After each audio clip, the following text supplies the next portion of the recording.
Hello everyone, study with Saurabh में आपका स्वागत है। अभी तक हमने व्यक्ति गति और उसके न्यूमेरिकल वगैरह कर लिए थे। अब आगे हमारा चैप्टर कौन सा है? घर्षण। इसको बोलते हैं फ्रिक्शन। क्या बोलते हैं? फ्रिक्शन। हम पढ़ेंगे घर्षण। घर्षण बेसिकली होता क्या है, पहले ये समझते हैं। घर्षण होता क्या है? घर्षण वह बल है जो दो वस्तुओं के बीच में लगता है और वो उसके एक वस्तु की गति का विरोध करता है। जैसे अब हम देंगे, ये लगा है, ये रोड है और ये कोई गाड़ी है, तो जो घर्षण बल है वो कहाँ लगेगा? इसकी विपरीत दिशा में लगेगा। अगर गाड़ी इधर चल रही है तो गाड़ी बनानी नहीं आ रही अच्छे से, कोई नहीं, समझ लेना, ठीक है। तो ये मान लो कार हो गई, ठीक है। तो अगर इस दिशा में एक चल रही है, इस दिशा में चल रही है, इस दिशा में गाड़ी आगे चल रही है, तो घर्षण बल किस दिशा में लगेगा? विपरीत दिशा में, सबसे पहली बात में, ठीक है। तो घर्षण बल वो बल होता है जो किसी की गति का विरोध करता है। जैसे इसकी गति इधर हो रही है तो ये विरोध करेगा। विरोध मतलब उल्टा, तभी तो उल्टा साइड में लगा है, विरोध करता है, ठीक है। अब घर्षण को बेसिकली हम समझते हैं होता कैसे है, ठीक है। घर्षण क्या होता है, घर्षण क्यों जरूरी है, सबसे पहली बात करते हैं। घर्षण चलने के लिए बहुत ज़्यादा जरूरी है। कार चला रहे हैं आप, टायर से मतलब साइकिल चला रहे हैं, मोटरसाइकिल चला रहे हैं, आप खुद चल रहे हैं, उसके लिए क्या है? घर्षण जरूरी है, बहुत ज़्यादा जरूरी है। क्यों? क्योंकि घर्षण क्या होता है, हमें प्रतिबल प्रदान करता है एक प्रकार से, ठीक। मैं ध्यान से समझना भी आप, अगर मैं किसी फर्श पे एक तेल डाल देता हूँ तो क्या उस पर आप चल पाएंगे? फिसल जाएंगे कि नहीं फिसल जाएंगे? क्योंकि वो जो घर्षण है वो नहीं मिलेगा आपको, आप फिसल के गिर जाएंगे, ठीक है। एक आप जमीन पे चलो, जमीन पर हम चल लेंगे। एक आप डामर की रोड पे चलो, चल लेंगे। और एक हाईवे पे चलो, तब चल लेंगे। अब तीनों में फर्क देखो। आप मोटरसाइकिल एक कच्ची सड़क पे चलाओ, कच्ची मतलब मिट्टी की सड़क पे, उसमें थोड़ी सी सही चलेगी। उसके बाद आप चलाओ डामर वाले में, उससे तेज चलेगी। और वही डामर से आप लेके जाओ किसमें? हाईवे में, तो और तेज चलेगी। इसका मतलब क्या है, जो मिट्टी की रोड थी, मिट्टी की रोड, ठीक है, इसके बाद में आपका डामर या चारकोल की रोड, ठीक है, इसके बाद में हाईवे, ठीक है। तीनों में से तेज कहाँ पे चलेगा? हाईवे पे। क्यों चलता है हाईवे पे? क्योंकि इसका जो घर्षण होता है ना, जो घर्षण क्या विपरीत लग रहा है, सबसे पहली बात तो किस में लग रहा है? विपरीत लग रहा है। घर्षण मतलब क्या है ना, विपरीत लग रहा है, मतलब ये क्या है? गति का अवरोध कर रहा है। तो अवरोध जहाँ पे सबसे कम होगा वहां पे स्पीड सबसे ज्यादा होगी कि नहीं होगी? हाईवे में सबसे कम अवरोध लगता है, क्योंकि हाईवे क्या बढ़िया स्मूथ और चिकने बनते हैं। पूरी तरह से चिकने नहीं बनते, लेकिन चिकने बनते हैं, ठीक है। हाईवे हाईवे वगैरह चिकने बनते हैं, तो उसमें क्या प्रतिरोध सबसे कम होगा, ठीक है। तो उसका क्या होगा? और तेज चलेगा।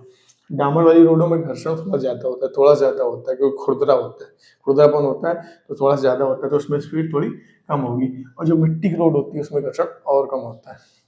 हरी घर्षण और ज़्यादा होगा तो स्पीड और कम होगी। इससे हमें समझ में आया ना कि बेसिकली घर्षण कर क्या रहा है, ठीक है। एक चीज़ और बताओ, हाईवे में जैसे मान लो चिकनी बनी है, तो हमें कह रहा है कि स्पीड ज़्यादा है, तो एकदम चिकनी ना बना दें, एकदम चिकनी ना बना दें कि एकदम वैसे फर्श बढ़िया बढ़िया फर्श टाइप का बना दे, उसमें गाड़ी चलेगी? नहीं चलेगी। तभी कहते हैं कि जो घर्षण है चलने के लिए इसलिए एक पर्याप्त मात्रा तक सही होता है, पर्याप्त मात्रा तक ही सही होता है। क्योंकि जैसे हम जाते हैं, डामर है, डामर की रोड बनती है, तो डामर जब कब अपने गांव में आता है, चारकोल आता है, आपने देखा होगा, जब उसके उसमें कभी हाथ लग जाता है, पैर लग जाता है, तो एकदम चिपक जाता है। क्यों? वो निकलने देता है? चल पाओगे कभी? केवल अगर डामर में बिछा दूं तो चल पाओगे उसमें? नहीं, फंसते हो चले जाओगे, तो उसका घर्षण बहुत ज़्यादा है, प्रतिरोध बहुत ज़्यादा है, ठीक है। क्लियर हो गया?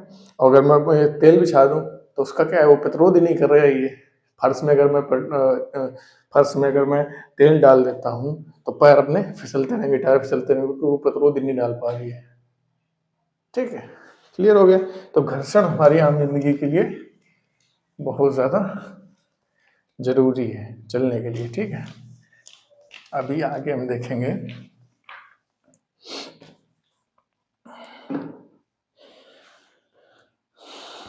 तो इसमें लिखा है घर्षण बल वह बल है जो दो वस्तुओं के मध्य अपेक्षित गति का विरोध करता है, ठीक है।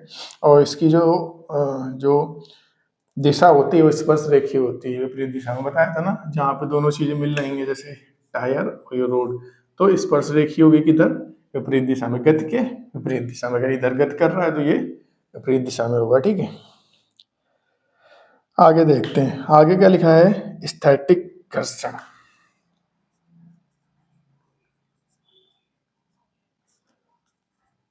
स्थैतिक घर्षण होता है एक होता है सीमांत या चरम घर्षण। इनको सबको एक साथ ही समझा दूंगा मैं, ठीक है। सीमांत हो गया, इसका गतिज घर्षण,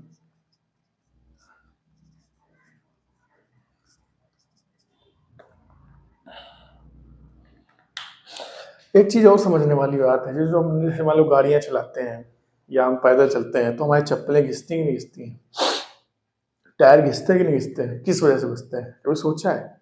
क्योंकि वो जब भी चल रहे हैं ना टायर, तो घिस किसकी वजह से रहे हैं, घर्षण की वजह से, घर्षण लग रहा है।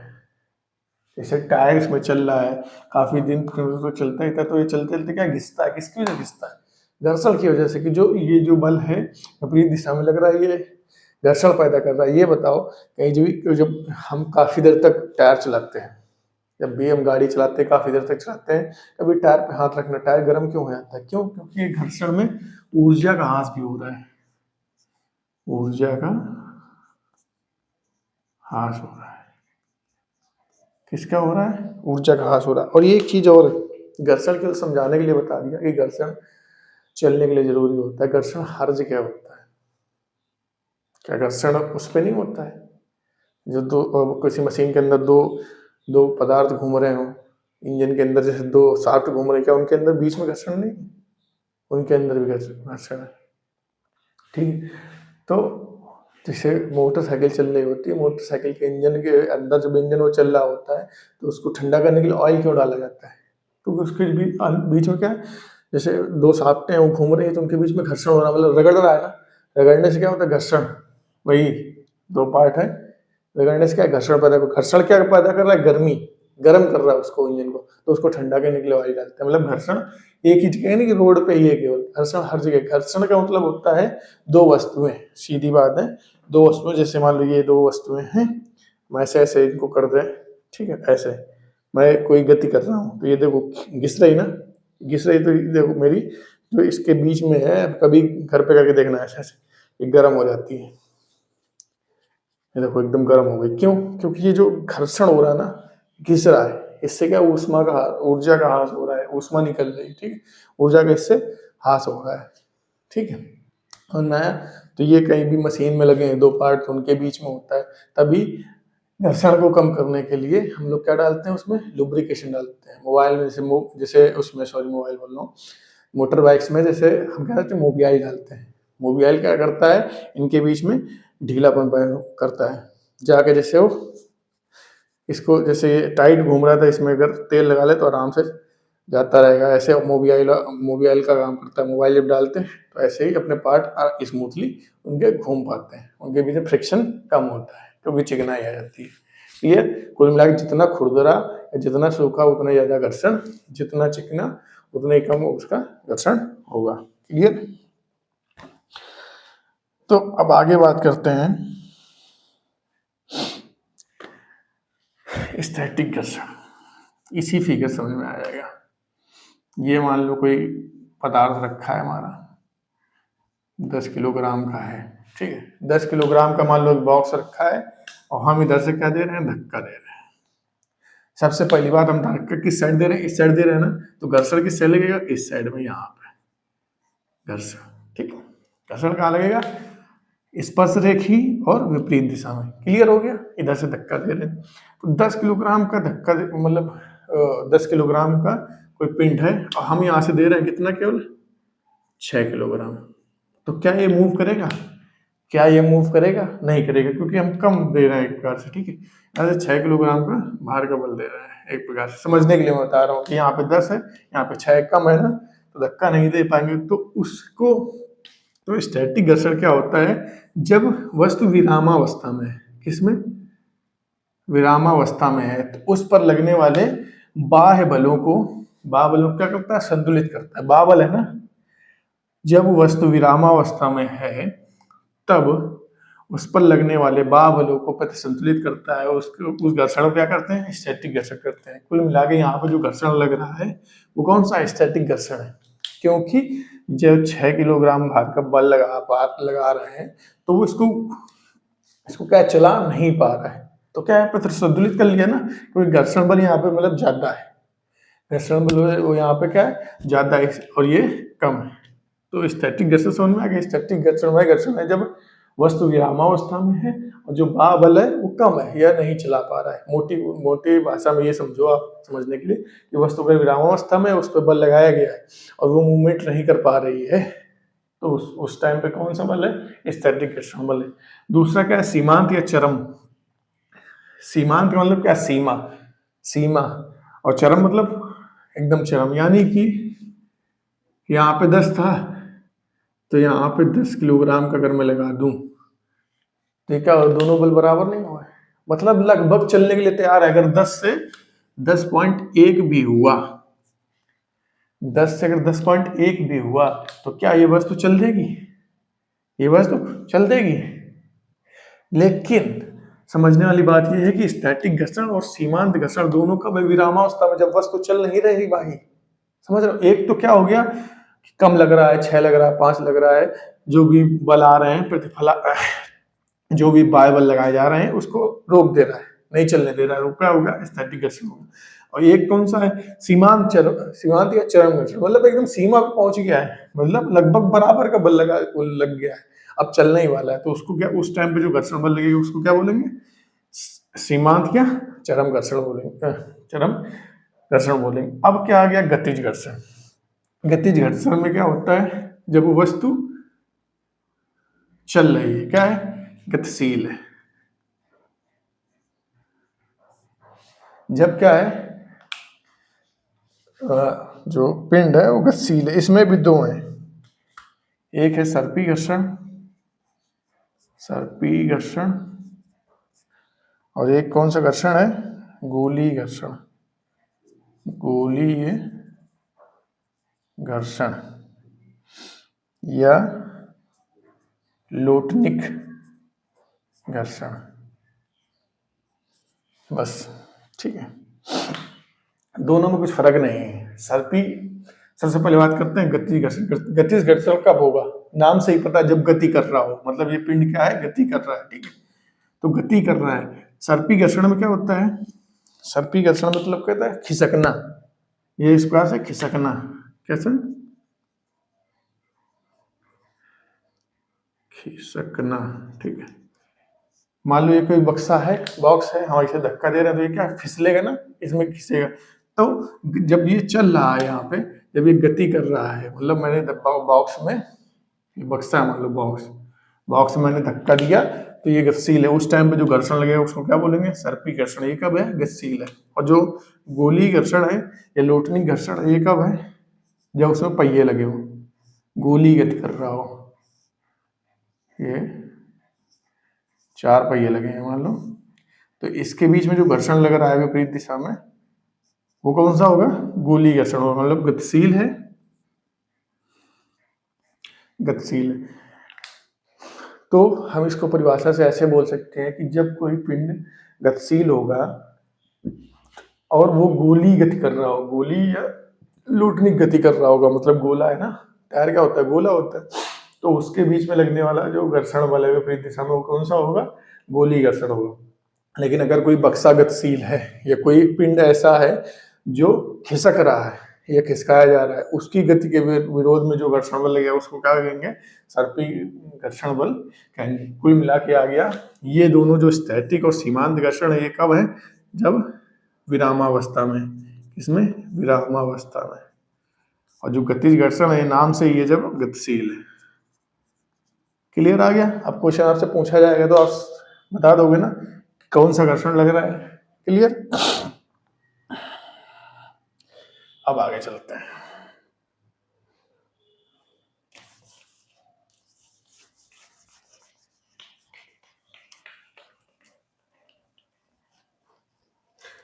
आगे हम पढ़ेंगे स्टैटिक घर्षण गुणांक। क्या पढ़ेंगे? स्टैटिक घर्षण गुणांक।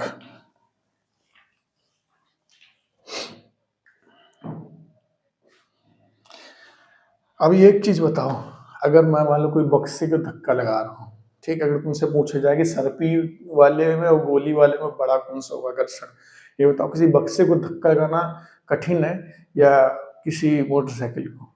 बक्से को धक्का लगाना कठिन है ना, क्योंकि वो क्या है, उसमें क्या है, टायर नहीं लगे हुए हैं, मतलब उसमें गोली नहीं लगे हुए, इसलिए उसको क्या है, धक्का लगाना कठिन है। तो कुल मिला के इससे ये पता चलता है कि जो गोली घर्षण है वो गोली घर्षण बल होता है, वो कम होता है किससे? सर्पी वाले से, क्योंकि सर्पी में धक्का लगाने में कठिनाई आती है हमें, ठीक है। और पहिया वाले तो आराम से, ठीक। तो क्या अब लगता है हमें, जो गोली घर्षण बल है वो कम होगा किससे? सर्पी वाले से, सर्पी घर्षण बल से। क्योंकि सर्प वाले में क्या कर रहे हैं, हम पिंड को धक्का लगा रहे हैं, और इसमें क्या है, टायर लगे हैं। एक चीज यही समझ लो ना, जिसमें टायर नहीं लगे हैं वो तो उसमें ज्यादा बल लगेगा, और जिसमें टायर लगे हैं उसमें कम बल लगेगा। ये तो बेसिक सी चीज है।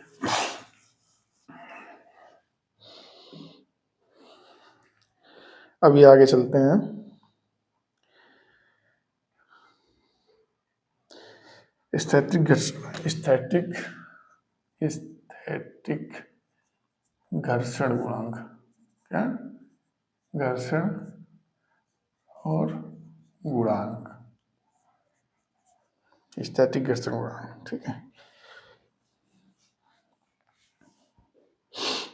दो स्पर्श सतहों के मध्य घर्षण बल जो होता है, जैसे मान लो ये है, ये मान लो पिंड है, समझ में आया, इसका mg नीचे काम करेगा और इसका जो अभिलंब और जो प्रतिक्रिया बल है वो r ऊपर काम करेगा इधर पे। और जो घर्षण वो क्या होता है, हमेशा विपरीत होता है। गति मान लो इधर कर रहा है तो गति Fs हो गया, ठीक है। इसका जो, तो इसमें जो प्रतिक्रिया बल होता है, जो घर्षण बल होता है वो किसके प्रोपोर्शनल होता है? प्रतिक्रिया बल के। ये याद रखना, घर्षण बल होता है वो प्रतिक्रिया बल के समानुपाती होता है, ठीक है। तो Fs प्रोपोर्शनल टू किसके आ गया? R के। तो Fs बराबर क्या हो जाएगा? म्यू R हो जाएगा कि नहीं? F से प्रोपोर्शनल हटाया तो म्यू लगा दिया, ठीक है।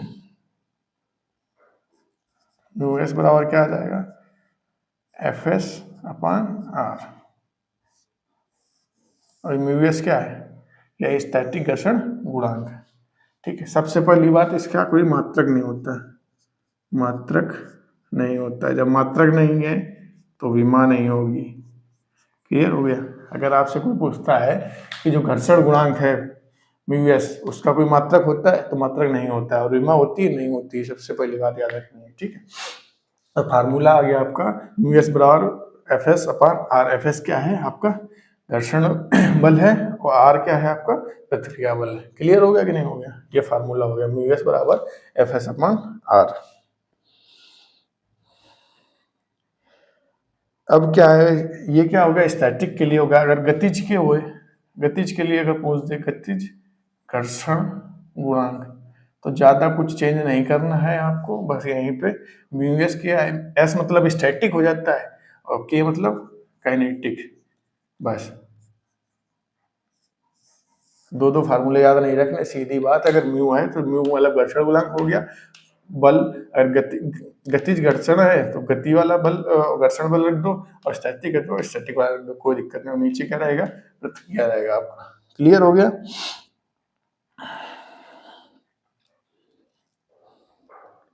एक चीज ये बताएं, वही, अगर कोई चीज गति कर रही है तो उसमें घर्षण कम लगेगा कि नहीं लगेगा? क्लियर है? घर्षण क्या है? कम लगेगा। जब कोई चीज गति कर रही है और कोई रुकी हुई है तो उसमें घर्षण ज्यादा लगेगा, ठीक। तो कुल मिला के ये पता चलता है कि जो स्थैतिक घर्षण गुणांक है वो हमेशा ज्यादा रहेगा किससे? काइनेटिक वाले से। ये पॉइंट याद रखना, पूछ सकता है। गतिज घर्षण गुणांक हमेशा कम रहेगा किससे? स्टैटिक घर्षण गुणांक से। क्यों? क्योंकि जो Fs होता है वो हमेशा ज्यादा होता है F के। वो चीज गति कर रही है तो कोई दिक्कत नहीं है, उतना घर्षण नहीं लगेगा। लेकिन अगर कोई चीज रुकी हुई है तो उसमें घर्षण ज्यादा लगेगा। क्लियर? तो ये पॉइंट याद कर लेना, ये पॉइंट क्वेश्चन में आगे पूछा जा सकता है कि जो स्थैतिक घर्षण गुणांक होता है वो हमेशा गतिज वाले से ज्यादा होता है, ऐसे, ठीक है। आगे क्या कह रहा है, घर्षण गुणांक किन किन बातों पर निर्भर करता है, ठीक है। 3 बातों पर निर्भर करता है जो घर्षण गुणांक है। घर्षण गुणांक तो दो चीजें होती हैं, एक पिंड और एक उसकी सतह। तो ये दोनों की सतह पर डिपेंड करता है, दोनों की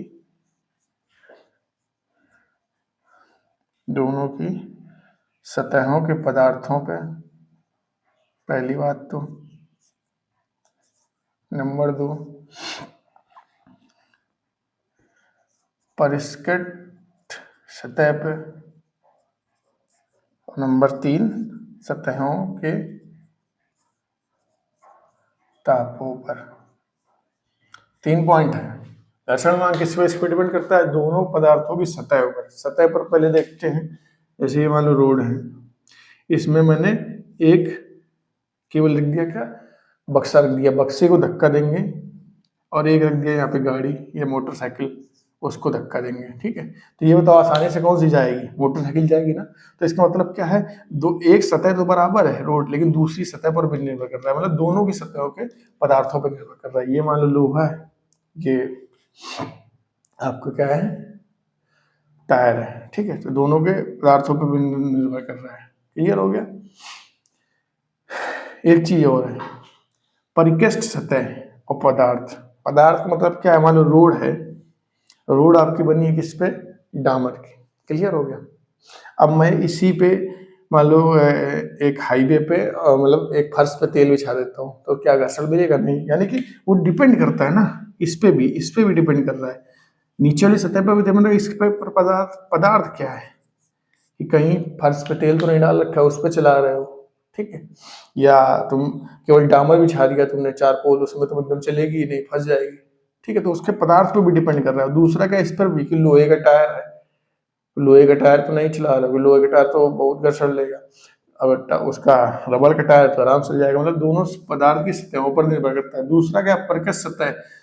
सतह कैसी बनी है, गोलाकार बनी है कि ऐसे बनी है, गोलाकार आराम से चली जाएगी, और मतलब तुमने पिंड बना रखा है एक प्रकार से, तो वो नहीं चलेगी, ठीक है। तो प्रकट सतह पर डिपेंड करता है। तीसरा क्या है, सतह के ताप पर डिपेंड कर रहा है कि ये गर्म है, ठंडा है, कैसा है, उस पर डिपेंड कर रहा है। तो 3 चीजों पे डिपेंड करता है। याद रखना किस पे, दोनों सतहों के पदार्थों पे, उनकी सतह पर, पृथ्वी की सतह पर, और सतहों के तापों पर। क्लियर हो गया।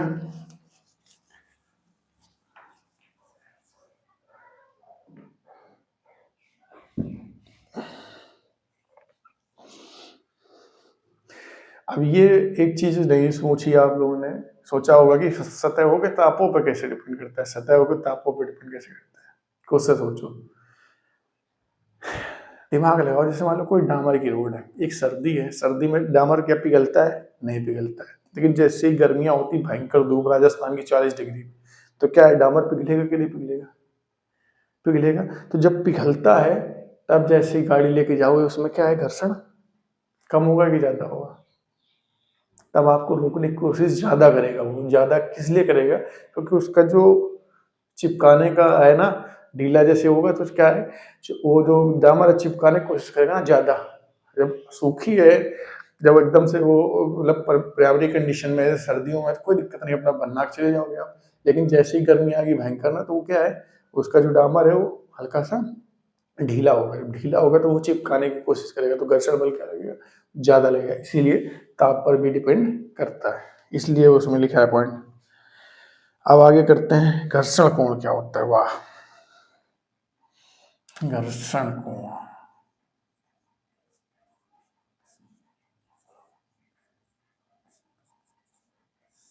घर्षण कोण आपका क्या होता है। जैसे मान लो ये पिंड है, इस साइड वो गति कर रहा है, तो इसका विलंब कहाँ लगेगा, इधर लगेगा ना, हर। और जो फ्रिक्शन है, जो बल है, जो मतलब घर्षण बल है, वो विपरीत दिशा में लगता है, ठीक है। ठीक है, मतलब इस साइड से लोग गति करा देते हैं, इस साइड में, इस साइड गति कर रहा है, तो घर्षण बल कहाँ लगेगा, यहाँ लगेगा, गति यहाँ पे कर रहा है। ठीक, क्लियर। तो अगर घर्षण कोण पूछ लिया जाए, ठीक है, घर्षण कोण का फार्मूला क्या होता है, tan थीटा, सीधे लिख दो, tan थीटा बराबर होता है Fs अपान r होता है। क्या होता है, Fs अपान r। इसका जो थीटा है वो किस, ये वाला है एंगल, ठीक है। इस पे समझ जाओ निगमन कैसे होता है, निगमन पे नहीं जाते हैं, ठीक है। tan थीटा बराबर क्या होता है, Fs अपान r होता है। Fs क्या है, Fs है तुम्हारा घर्षण बल और r क्या है, प्रतिक्रिया, ठीक है, सीधी बात है, इतना समझ में आ गया। और हम सेम देखें, हमने पढ़ा क्या था, म्यूएस बराबर पढ़ा था Fs अपान r, ये भी पढ़ा था। तो यहाँ tan थीटा बराबर म्यूएस ना हो गया, थीटा लिख दो या लैम्डा लिख दो, यहाँ पे लैम्डा लिखा है बुक में, यहाँ थीटा लिखा है, कोई दिक्कत नहीं, लैम्डा लिखो या थीटा लिखो, ठीक। तो इससे समझ में tan थीटा बराबर म्यूएस होता है। व्यक्तिगत में मैंने क्या पढ़ाया था, व्यक्तिगत में सेम चीज बताई थी कि म्यूएस बराबर tan थीटा था, जब हम लगा रहे थे वो फार्मूला, tan थीटा बराबर B square upon R G, लगा रहे थे कि नहीं। तो यहाँ पे क्या लिख देते थे, म्यूएस लिख देते थे, घर्षण गुणांक, जहाँ पे घर्षण गुणांक लिखा था वहां पे tan थीटा रख देते थे। तो ये देखो इसमें आ गया इस वाले चैप्टर में कि ये दोनों बराबर होता है। tan थीटा बराबर क्या हो गया, म्यूएस क्या होता है, tan थीटा बराबर Fs अपान r, Fs घर्षण बल है और क्या है, प्रतिक्रिया बल, ठीक है।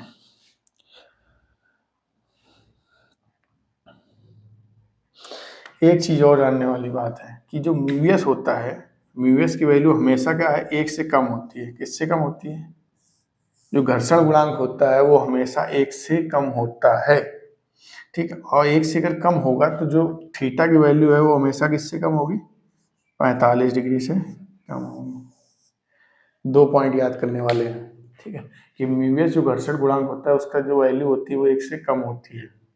अगर 1 से कम है तो जो थीटा है मतलब घर्षण कोण है वो हमेशा 45 से कम ही होगा। क्लियर, अभी समझ में आ गया कि नहीं आएगा, ठीक। अब देखो, अब 1 से कम क्यों होता है, यहाँ ध्यान से देखो। अगर घर्षण गुणांक क्या है, 1 से ज्यादा होने के लिए क्या है, Fs को ज्यादा होना चाहिए किससे, R से, प्रतिक्रिया बल से ज्यादा होना चाहिए, ठीक है। Fs को, जो ऊपर वाले को अगर मैं यहाँ पे 1 लाना चाहूँ, म्यूएस की वैल्यू 1 लाना चाहूँ तो Fs को क्या R से ज्यादा होना चाहिए। लेकिन अगर घर्षण बल R से ज्यादा हो गया तो क्या बस चलेगी, चलेगी ही नहीं कभी। घर्षण बल अगर Fs से ज्यादा है तो ये नहीं होता है। नॉर्मल गति की बात कर रहा हूँ, नॉर्मल गति में म्यूएस की जो वैल्यू होती है वो 1 से कम होती है और जो हमारा थीटा है वो 45 से कम होता है। कब, जब आपकी गति की बात की जा रही है तब, तो गति ही नहीं हो पाएगी। अगर Fs ज्यादा हो जाएगा तो क्या गति हो पाएगी, नहीं हो पाएगी। तो जब गति की बात की जा रही है, गतिज घर्षण की बात की जा रही है, तब म्यूएस की वैल्यू 1 से कम होती है और जो थीटा है वो 45 अंश से कम होता है। क्लियर हो गया। अभी हमने क्या देखा, रोड में चल रही गाड़ी। अब क्या ढलान पे देखेंगे कि नहीं, ढलान पे, अभी मान लो ढलान पे 3 चीजें हो सकती हैं, एक ऊपर आ रही है, एक नीचे जा रही है, एक रुकी हुई है। मान लो पहले हम रुकी की बात करते हैं, जिस विरामावस्था में, जब विरामावस्था में है तो फ्रिक्शन क्या है, इधर लग रहा है। विराम अवस्था में रुकी हुई है तो उल्टे ये नीचे आनी चाहेगी ना, इधर की तरफ नीचे आनी चाहेगी, लेकिन उल्टी में लगेगा जब नहीं चल रही तब। इसका बल क्या हो गया, mg हो गया। अगर यहाँ पे अल्फा है तो ये हो गया mg cos अल्फा और ये हो गया आपका mg sin अल्फा, ठीक। और ऊपर क्या हो गया आपका r। तो हम देखते हैं r बराबर क्या हो गया, mg cos अल्फा, मतलब जो प्रतिक्रिया वाला है आपका। इसके बाद हम देखते हैं Fs बराबर क्या आ जाएगा, mg sin अल्फा। अब क्या है, भाग देते हैं दोनों को, तो sin अल्फा अपान cos अल्फा बराबर Fs अपान r, Fs ऊपर r, तो mg से mg यहाँ कट जाएगा, इसलिए sin अपान ये हो गया। अब tan अल्फा बराबर आ गया Fs अपान r, ये आ गया विरामावस्था में। तो इसको क्या बोलते हैं, विराम कोण बोलते हैं, ठीक है। कौन सा कोण बोलेंगे, विराम कोण, ठीक है, इसको क्या बोलते हैं, विराम कोण बोलते हैं, जब विरामावस्था में रुकी हुई है। लेकिन ध्यान से देखो, अगर एफ एस अपॉन आर क्या होता है अपना, एफ एस अपॉन आर बराबर क्या होता है, टेन लैम्डा नहीं होता है, टेन लैम्डा बोल दो या टेन थीटा बोल दो, यानी कि अल्फा बराबर एक प्लस लैम्डा के ना होगा। तो जो विराम कोण है, इससे क्या पता चलता है, वही घर्षण कोण है। विराम कोण किसके बराबर होता है, घर्षण कोण के। कुल मिला के आपसे अगर कहीं पे कोण पूछा जाए तो सीधे एफ एस अपान आर लगा दो। एफ एस मतलब घर्षण बल, और नीचे क्या होना चाहिए, पथरिया बल होना चाहिए। काम खत्म, चाहे विराम कोण हो चाहे घर्षण कोण, दोनों बराबर होते हैं। क्लियर हो गया, ये केवल समझाने के लिए था, ठीक है। तो विराम कोण और घर्षण कोण दोनों बराबर होते हैं। अब सेम फिगर में हम ये देखते हैं, ये हो गया, समझ में आ गया होगा जब विरामावस्था में। अब आगे चलते हैं, जब जो गाड़ी है वो कहाँ जा रही है, ऊपर जा रही है, किस साइड जा रही है, ऊपर साइड में जा रही है। जब गाड़ी ऊपर साइड में जा रही है एफ बल से, या ए त्वरण से जा रही है ऊपर की तरफ, तो जो घर्षण बल है वो कहाँ लगेगा, पीछे लगेगा, पीछे लगेगा कि नहीं लगेगा। क्लियर हो गया। तो यहाँ पे क्या आ जाएगा, ऊपर की जब कर रही है, एम ए बराबर आ जाएगा आपका M G sine theta plus आपका यू के M G cos theta. M से एम कट गया तो ए बराबर आ जाएगा, जी कॉमन ले लिया हमने, साइन थीटा प्लस यू के कॉस थीटा। ये बन जाएगा आपका फार्मूला। जब क्या है, गति कहाँ ऊपर की ओर कर रहा है, किधर, ऊपर की ओर।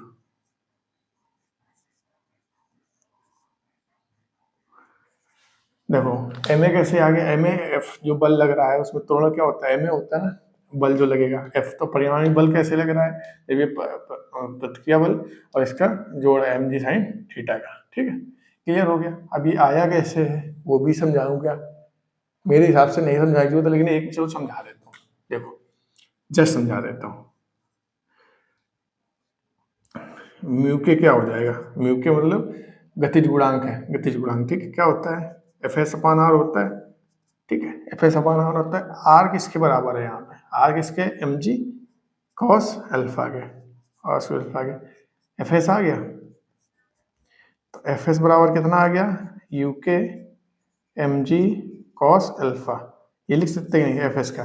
तो वही चीज है, गति इधर कर रहा है, इधर कितने बल लग रहे हैं, एम जी साइन थीटा और एफ एस लग रहा है, दो बल लग रहे हैं। तो हमने क्या है, दोनों को जोड़ दिया, एम जी साइन थीटा और एफ एस। यहाँ पे क्या लिख सकते हैं हम, एफ एस। एफ एस की जगह मैंने वैल्यू क्या निकाल दिया है, म्यू के एम जी कॉस थीटा, या अल्फा, वही लिख दिया हमने यहाँ पे। क्लियर हो गया कि नहीं हो गया, अब समझ में आ गया कि नहीं हो गया।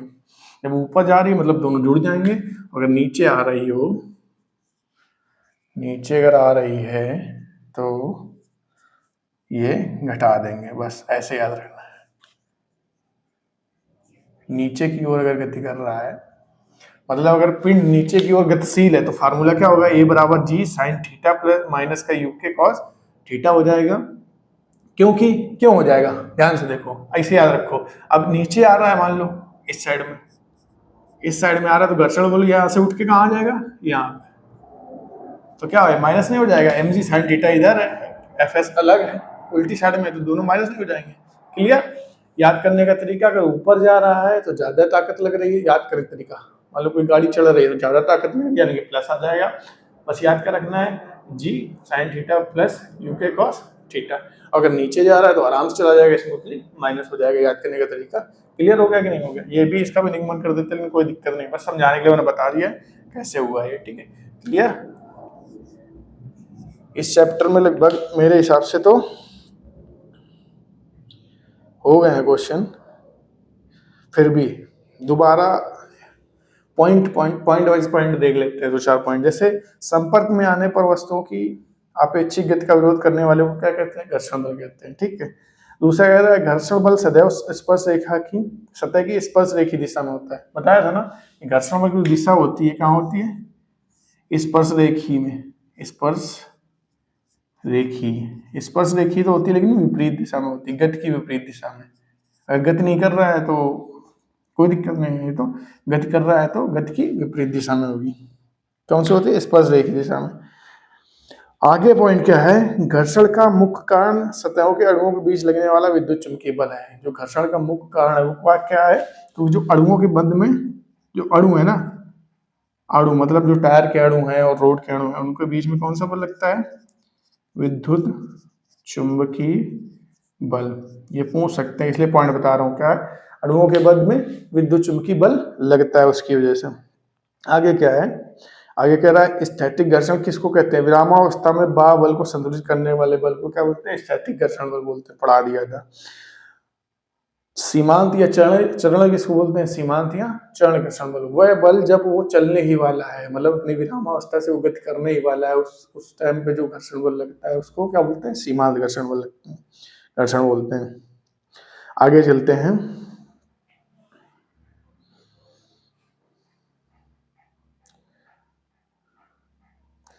सीमांत घर्षण बल ये तो हो गया। एक चीज, हाँ, मेन पॉइंट होते हैं। घर्षण बल क्या क्षेत्रफल पर निर्भर करता है? नहीं करता है। कितने? 3 पॉइंट बता दे। 3 पॉइंटों पर निर्भर करता है। क्षेत्रफल पर कहीं फार्मूला में तुम्हें क्षेत्रफल दिखा? ए दिखा कहीं? ए मतलब कैपिटल है, त्रिकोण वाला नहीं, ए। ये क्षेत्रफल नहीं ना, तो ये जो घर्षण बल है वो क्षेत्रफल पर निर्भर नहीं करता है। सबसे पहली बात, घर्षण बल किस पे निर्भर करता है? सतहों की प्रकृति पर। किस पे? सतहों की प्रकृति पर निर्भर करता है। आगे क्या है? गति की अवस्था में कौन सा घर्षण बल लगता है? गतिज घर्षण लगता है। गतिज घर्षण में क्या है? दो थे, एक सर्पी घर्षण था, एक लोटनिक घर्षण था। सर्पी घर्षण मतलब जिसमें फिसल रहा है, और जो लोटनिक घर्षण मतलब जिसमें घूम रहा है, मतलब पहिए ही लगे, वो लोटनिक घर्षण हो गया। ठीक, क्लियर हो गया। आगे चलते हैं। जो गतिज घर्षण का मान होता है वो सीमांत घर्षण से हमेशा कम होता है। क्यों? क्योंकि बताया ही था, गतिज घर्षण मतलब गति कर रहा है, आराम से चल रहा है, और सीमांत मतलब रुका हुआ है, तो उसमें घर्षण ज्यादा है। ठीक, क्लियर हो गया। तो हमेशा याद रखना, जो सीमांत घर्षण है, क्या है? सीमांत घर्षण जो है गतिज से हमेशा ज्यादा होगा। किससे? गतिज से हमेशा ज्यादा होगा। और यही आ जाता है सर्पी में। सर्पी अगर है तो लोटनिक से ज्यादा होगा। सर्पी वाले में क्या होता है? लोटनिक से हमेशा ज्यादा होता है, क्योंकि उसको घिसलाना पड़ता हो, इसमें तो आराम से टायर लगे तो आराम चला जा रहा है। क्लियर हो गया? याद करने का तरीका। हाँ, जो गतिज घर्षण होता है पिंड की चाल पर निर्भर नहीं करता है। ये देखो, ये गति तो कर रहा है लेकिन हमें इसकी चाल से मतलब नहीं, तेज चल रहा धीरे चल रहा है, इससे कोई इस पे फर्क पड़ रहा है? नहीं पड़ रहा है। कहीं फार्मूला में गति मिली आपको? नहीं मिली। क्लियर हो गया।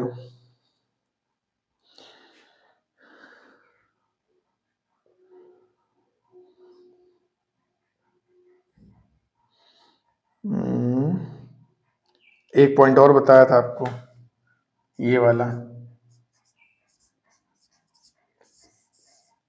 जो घर्षण गुणांक होता है वो स्टैटिक में ज्यादा रहेगा और गतिज में हमेशा कम रहेगा। वही यही वाला हिसाब। सीमांत में जब ये घर्षण ज्यादा है तो घर्षण गुणांक भी ज्यादा हो जाएगा, गतिज में कम हो जाएगा। क्लियर हो गया? घर्षण गुणांक का कोई मात्रक नहीं होता, वो भी पढ़ा दिया, इसका कोई मात्रक होता ही नहीं है, ये भी क्लियर हो गया है। और एक चीज बताई थी कि म्यूएस जो है वो 1 से कम रहता है, तो जो थीटा है वो हमेशा 45 से कम रहेगा। ये भी पॉइंट आपको बता दिया था। अब घर्षण के चैप्टर के लगभग मेरे हिसाब से सारे पॉइंट क्लियर हो गए हैं। अभी क्या है, हम क्वेश्चंस पे जाएंगे और न्यूमेरिकल करेंगे। ठीक है? क्लियर? ओके, तब तक के लिए नमस्ते।